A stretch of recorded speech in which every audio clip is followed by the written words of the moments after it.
Well, I'm Dr. Jim Del Rosso, a dermatologist in Las Vegas, Nevada, and I really appreciate the invitation from Dermatology Digest to present on a topic that I've been involved with for many years and am very appreciative of the chance to talk about it. And it has to do with skin care, the skin barrier, the epidermal barrier, but specifically in relationship to natural moisturizing factor. Natural moisturizing factor is inherent to our skin. It's working in our skin with us all the time to maintain the right moisture level so our skin is healthy, it's supple, it doesn't get dry or fissured. We hear a lot about it in discussions about skin care for atopic dermatitis, but it applies to several other situations, especially dry skin, whether patients are atopic or not. So this is important to so many patients that we see on an everyday basis. So I'm going to reference two articles. I'm very happy that I had the opportunity to work with my good friend and colleague over the years, who also has the same interest in this subject as I do, Dr. Hilary Baldwin, and also in one of the publications by Craig Arowitz.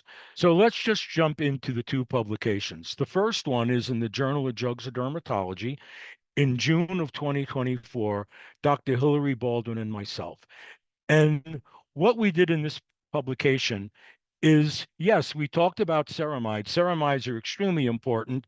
They're pivotal in atopic dermatitis and dry skin and many other situations, but they're not the only important ingredients that contribute to why a moisturizer is going to be effective in patients. So good formulations look at not only ceramides, but going beyond ceramides. So in this case, we're looking at natural moisturizing factor. So what is natural moisturizing factor? It sounds like it's one thing, but it's actually a natural collection, which includes amino acids, pyrrolidone carboxylic acid, urea, lactate, other salts and electrolytes collectively, that when the skin is losing moisture, your skin in the epidermis breaks down a natural protein called filaggrin and produces these natural moisturizing factor components. They keep the moisture in the skin, so you're not getting the increased transepidermal water loss. That's a natural function, but many patients with dry skin, atopic dermatitis, and either other situations can't self-repair enough.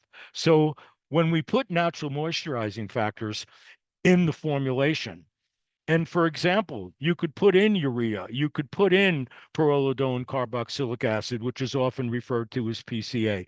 You can put in lactates like lactic acid. You can even put in some amino acids. So you're helping the skin where it can't do it on its own.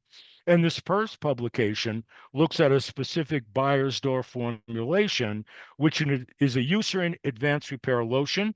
They compare it to an enhanced vehicle, but with the absence of natural moisturizing factor, a vehicle that's not enhanced, just a basic moisturizer and untreated. And you see far greater retention of moisturization when you have ceramides, well formulated lotion in this case, and natural moisturizing factor components. So this was, I think, a very good article to give you the basics. In March of 2024, with Hilary Baldwin, myself, and also Craig Arowitz from Beiersdorf, who assisted us with getting the data so that Hilary and I could look at it and complete the publication. And here we're looking at a Beiersdorf formulation that contains ceramide, but also contains components of natural moisturizing factor in a cream versus a well-formulated moisturizer with ceramides alone without natural moisturizing factor components. So this was a comparative study, left side to right side. These were patients that were 16 to 70 years of age, right? 25% of them had mild dryness on the legs. They had to have pretty much equal bilateral involvement on the legs, and 75% had moderate to severe dryness on the legs. So they were doing a side to side comparison, being sure they were using the same formulation on a given leg for that comparison. But they also included not only the 10 days of application, but also 5 days after stopping in what's called a regression analysis. So corneometry was used for the measurement. That's a technique that's very commonly used that measures the amount of moisture in the skin. It measures electrical conductance. So the more water in the skin, the more conductance you get, because water helps electricity travel. The patients aren't electrocuted. They don't feel any pain from it. It's just a common tool for measurement. And what they showed is when you looked at the corneometry readings, after the patients had 10 days of daily use, they showed higher corneometry measurements in the group that had the ceramide with the natural moisturizing factors versus the ceramide cream alone. So both of them increased the hydration, but the natural moisturizing factor component to it increased it more.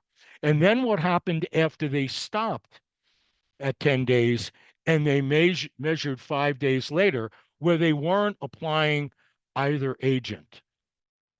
The cream with the natural moisturizing factor retained more moisture even 5 days with not using it than the one with the ceramide alone. So not only while you're using it, but if the patient misses some applications, you have greater retention of moisture when there's natural moisturizing factor with the ceramide.